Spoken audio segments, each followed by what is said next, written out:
diferentes códigos en la producción de la planta de Adikem SAS, antioxidante 01, 02 y 03. Ya veremos qué quiere decir cada uno de ellos.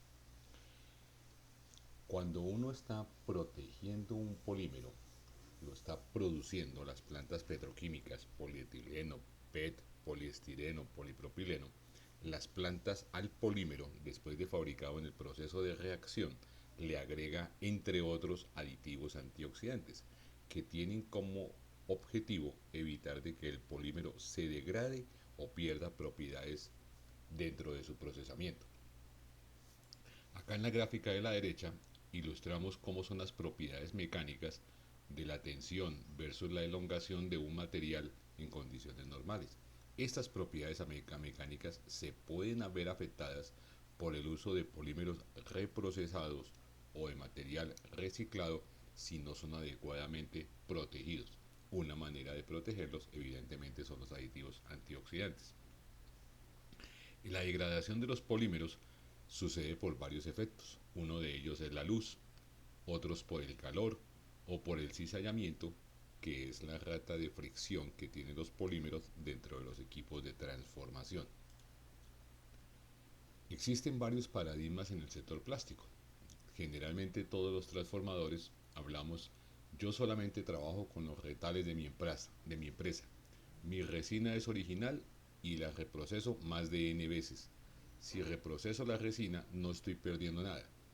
Todo este tipo de argumentos primero demuestran la confianza que tienen todos los transformadores en las resinas originales, pero de fondo desconocen que el procesamiento de los materiales, como si de verdad está afectando las condiciones físicas del polímero.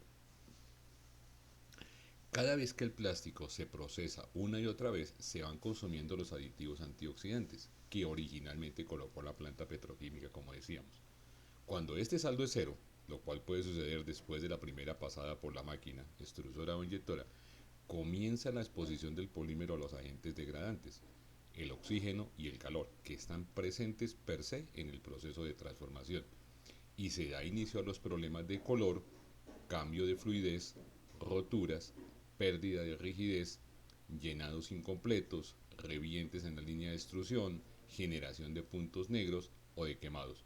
Toda esa problemática, dependiente de lo exigente que sea la pieza y de la participación que tenga el reciclado, se van a ver manifestados. Esta gráfica lo que me ilustra a mí es cómo es el peso molecular de un material, y ese problema, entre otros, lo está sufriendo directamente el peso molecular. La gráfica A me muestra mediante esta campana el número de moléculas que tiene este polímero cuando yo lo compro. Este puede ser un ejemplo de un material original y él tiene esta distribución de peso molecular. Por efecto de que las moléculas grandes que están ubicadas acá hacia la derecha se van cortando, se van degradando, hace que la cantidad de moléculas se desplace hacia la izquierda, y de tener una distribución amplia de peso molecular, uno puede llegar en algún extremo a tener una distribución estrecha de peso molecular, porque la distribución de las moléculas están siendo afectadas por esa generación y esa degradación. ¿Qué está pasando químicamente en el proceso de degradación? Acá representamos esquemáticamente. RH es el polímero. Ese polímero puede ser un PVC, un poliestireno, un polipropileno, un polietileno. La H es uno de los hidrógenos que están unidos en la cadena molecular. Ya lo vamos a ver más adelante en el caso del polipropileno. Ese hidrógeno se puede perder por efecto de que está presente la luz y de que está presente el calor en el proceso de degradación del polímero. Si ese hidrógeno se pierde, ya tenemos un radical alquil, que ese radical alquil va a reaccionar con oxígeno del medio ambiente y me va a producir un compuesto peróxido. Esto es lo que se llama ROO punto. Entonces se incorpora el oxígeno dentro de la molécula, y este peróxido va a empezar a actuar con otras moléculas de RH y comienza un ciclo de una reproducción de un proceso de degradación. Además de tener presente el oxígeno, tenemos ahora un grupo peróxido que también se encarga de romper la molécula y afectar la distribución de peso molecular del material. Entonces uno le agrega a los master batch un aditivo antioxidante primario que tiene por objeto neutralizar este grupo peroxi y que no se siga reproduciendo. Eso es lo que hace el antioxidante. Si este grupo peroxi reacciona con el hidrógeno que se soltó acá, empiezan a formarse otros grupos que son ROH, que por efecto también del mismo cizallamiento, del mismo calor, de la misma temperatura y presencia de oxígeno, se rompe en dos partes, en un RO y en un OH. Este grupo carbonilo, el de la izquierda, también es otra fuente generadora de oxidación dentro de la degradación del polímero. Entonces allí intervienen los aditivos secundarios que protegen que este tipo de compuesto químico sean neutralizados. Entonces, como se puedan dar cuenta, esta producción de estos peróxidos y de estos carbonilos es permanente. Si yo no tengo un aditivo antioxidante, no hay nadie que los esté deteniendo en su proceso de transformación y en la generación de un proceso de degradación del polímero. Acá entonces ilustramos nuevamente la misma presentación, generando o tratando de controlar estos grupos que son excitados por el oxígeno, por el calor. Hay que tratar de controlarlos y esa es la función que hacen los dos aditivos, tanto el aditivo primario como el aditivo secundario en el sector de los antioxidantes. ¿Ok? Acá les ilustro más claro qué le pasa a un polipropileno. Una molécula de propileno, que es la materia prima para hacer polipropileno, son dos carbones unidos por un doble enlace, un grupo, un grupo metil y un hidrógeno. Este hidrógeno que está acá, en el mismo carbono que tiene el grupo metil, se encarga de formar un puente débil. Ese hidrógeno, a medida que aquí está la entidad del monómero que se va repitiendo una y otra vez, este carbono está unido a tres carbonos, a este grupo metil, a este carbono que tiene dos hidrógenos y a este carbono que tiene dos hidrógenos. Entonces la fuerza eléctrica que está haciendo este hidrógeno con la que está unido el carbono es muy débil. Entonces este hidrógeno es muy susceptible de perderse. Esta es la relación que hacemos en la presentación acá del RH. Este hidrógeno se puede perder fácilmente. Entonces la manera de proteger de que ese hidrógeno no se pierda y que esta molécula que ya se está produciendo en el polímero cuando compramos determinado grado tanto de polipropileno como de polietileno, lo que queremos es que se mantenga lo más cercano a las condiciones iniciales del material. ¿Cómo se mide la degradación? La degradación de forma directa se puede medir de dos formas, midiendo el índice de fluidez o el melt flow del polímero que estamos analizando, y acá de manera esquemática mostramos cómo un material que pasa la primera vez, la segunda, la tercera, la cuarta y hasta una quinta vez, un material que era originalmente de un índice de flujo de 10, si no es protegido, si no es adecuadamente aislado de esos grupos excitados que producen la degradación, este índice de flujo que originalmente era 10, 11, se puede convertir fácil en un 25. Entenderán que las propiedades mecánicas de un índice de fluidez 25 no son iguales a la del Flow original 11. Entonces, una manera de controlarlo es que el índice de fluidez debiera tener esta pendiente lo más bajita posible para que el índice de fluidez no se vea afectado. Esa es una manera de medir la degradación. Una segunda manera, también visualmente y midiéndolo en equipos, se puede controlar cómo después de cada pasada un polímero va ganando en amarillamiento.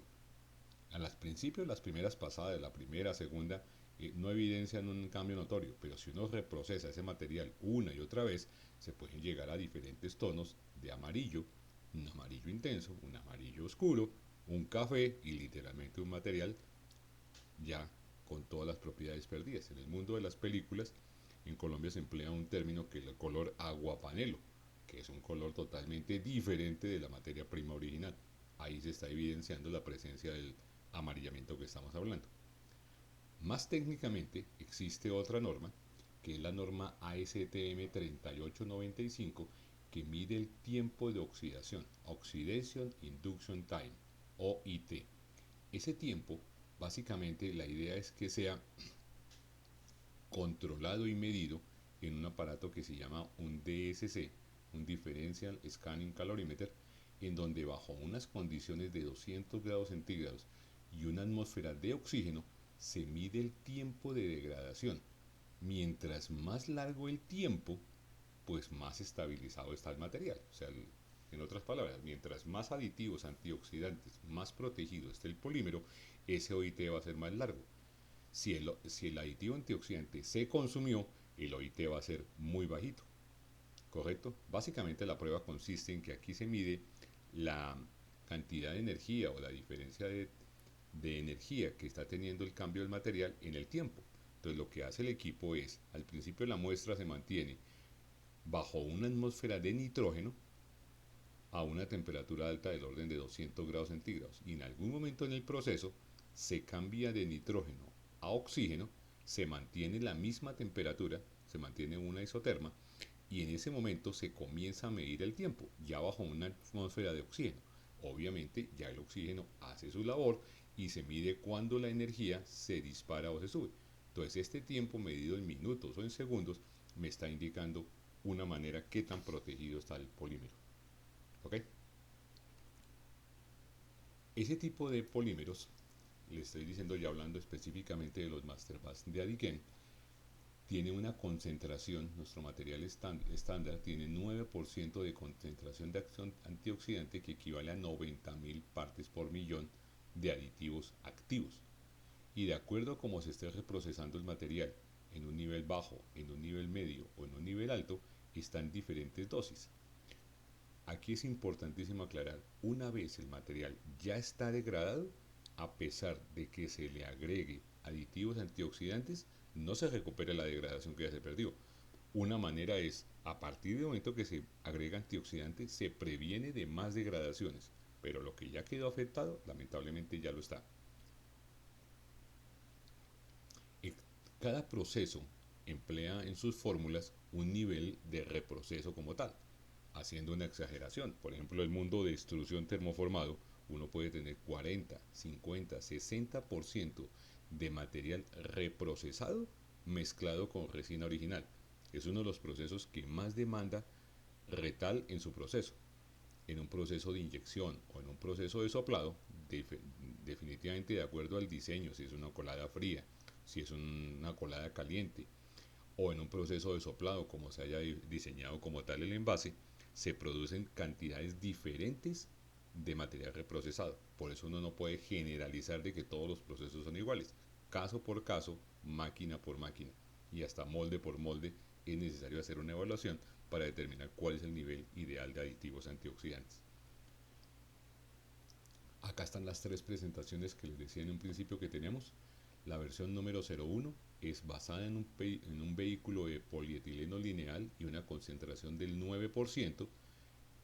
Está una segunda versión es la misma, pero preparada bajo un vehículo de polipropileno con la misma concentración del 9%. Y una tercera versión en vehículo polietileno lineal y con una concentración del 5% bajo una atmósfera, eh, perdón, para controlar el material como tal y pigmentado de color negro.